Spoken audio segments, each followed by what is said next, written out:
Hola,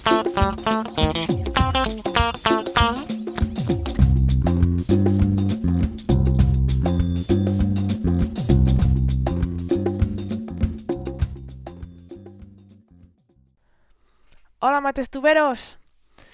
Us heu preguntat mai que per què el teorema de Pitàgores és que la hipotenusa al quadrat és igual a la suma dels costats al quadrat? Bé, si us ho heu preguntat i teniu aquesta inquietud, m'agrada, perquè això vol dir que no us creieu tot allò que us diuen, sinó que voleu saber el per què, no? El per què de les coses. Doncs aquí, en aquest vídeo, anem a veure el per què del teorema de Pitàgores. Vale? Anem a veure d'on ve aquesta conclusió a la que va arribar aquest home. Llavors, per fer-ho, per la xarxa, per Google, trobareu que hi ha milers i milers de maneres de demostrar el teorema de Pitàgores i nosaltres ho anem a fer de forma algebraica amb aquests quadrats que tenim aquí. Vale? Si us fixeu, tenim el quadrat gran, que és el lila, que li direm que els seus costats estan formats per A i B, no? O sigui, el costat gran serà la suma de A més B, on B és aquest costat d'aquest triangle i A és aquest altre costat o aquest d'aquí, perquè és el mateix triangle, ja que aquí tenim inscrit un quadrat més petit de costats C. No? I doncs ja veiem que aquí tenim l'àrea del quadrat gran i un moment... Veieu que aquí tenim l'àrea del quadrat lila, vale? L'àrea del quadrat lila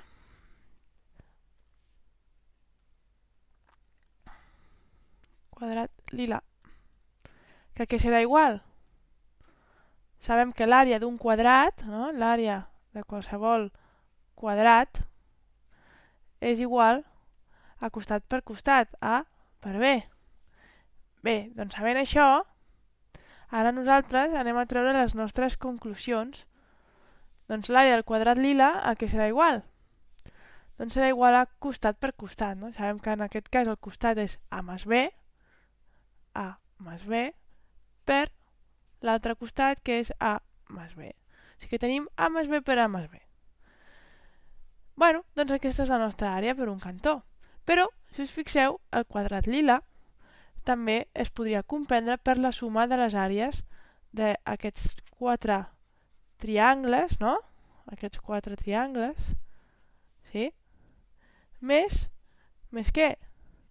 Doncs més la suma d'aquest altre quadrat.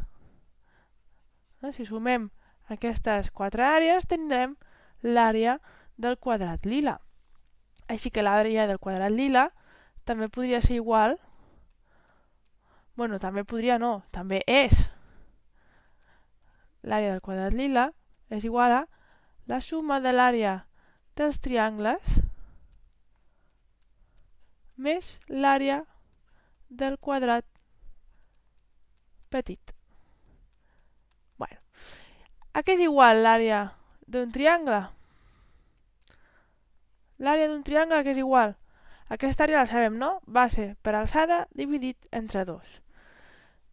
Per exemple, agafem aquest triangle d'aquí, com que són els quatre iguals, doncs agafem d'aquí.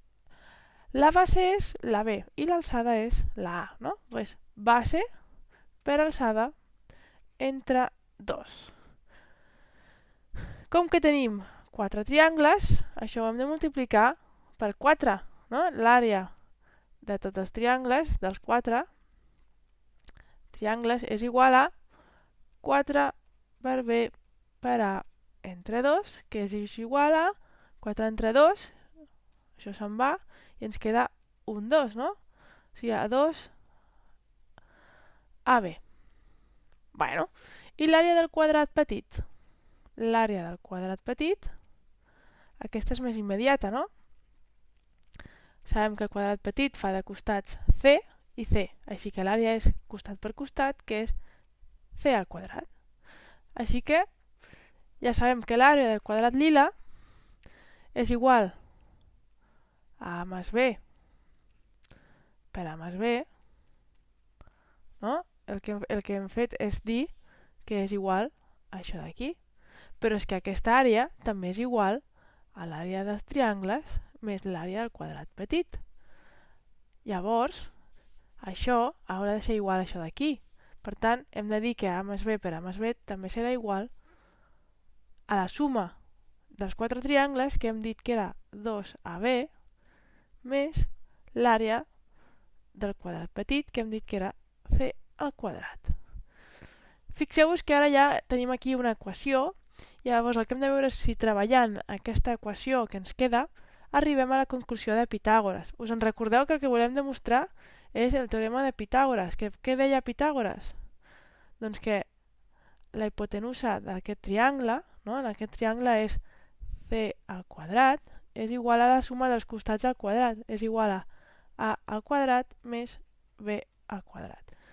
Vale? Això és el que deia Pitàgores i això és el que anem a veure, el que volem demostrar nosaltres de forma algebraica. Llavors, què veiem? Si desfem aquests parèntesis d'aquí mitjançant la propietat distributiva, què ens queda? Ens queda a per a, que és a quadrat, més a per b, que és ab, més b per a, que és ba, més b per b, que és b quadrat. I això és igual a 2ab més c quadrat. Ara, ab més ba és... ba, penseu que és el mateix que dir ab, no? Nosaltres podem multiplicar b per a, que és el mateix que a per b. Per tant, què ens queda? Bueno, si juntem, ens queda a quadrat més 2ab més b quadrat. I això és igual a 2ab més c quadrat. Molt bé. Aquest 2ab, si el passem a l'altre cantó, com passarà? Restant, no? I 2ab menys 2ab marxaran. I fixeu-vos què ens queda ara mateix aquí. Hem arribat a la conclusió de que a al quadrat més b quadrat és igual a c al quadrat. Hem arribat a aquesta conclusió de forma algebraica i d'aquesta manera queda demostrat el teorema de Pitàgores. D'acord? Si teniu algun dubte o alguna no us ha quedat clar, us recomano que torneu a veure el vídeo. Però bàsicament el que hem dit és que l'àrea del quadrat lila, que és a més b per a més b, costat per costat, és igual a l'àrea d'aquests 4 triangles més l'àrea del quadrat blau, que és això d'aquí. Llavors l'àrea del triangle es va ser per alçada entre 2, com que tenim 4 triangles, multipliquem per 4 i ens queda 2ab. I l'àrea del quadrat petit, que és c al quadrat. I aquí, bàsicament, el més important és això d'aquí, que al final hem dit que l'àrea del quadrat gran és a més b per a més b i que també és igual a els 4 triangles més el quadrat petit. I treballant aquesta equació hem arribat a aquesta conclusió d'aquí. Bueno, matestuberos, que vagi molt bé.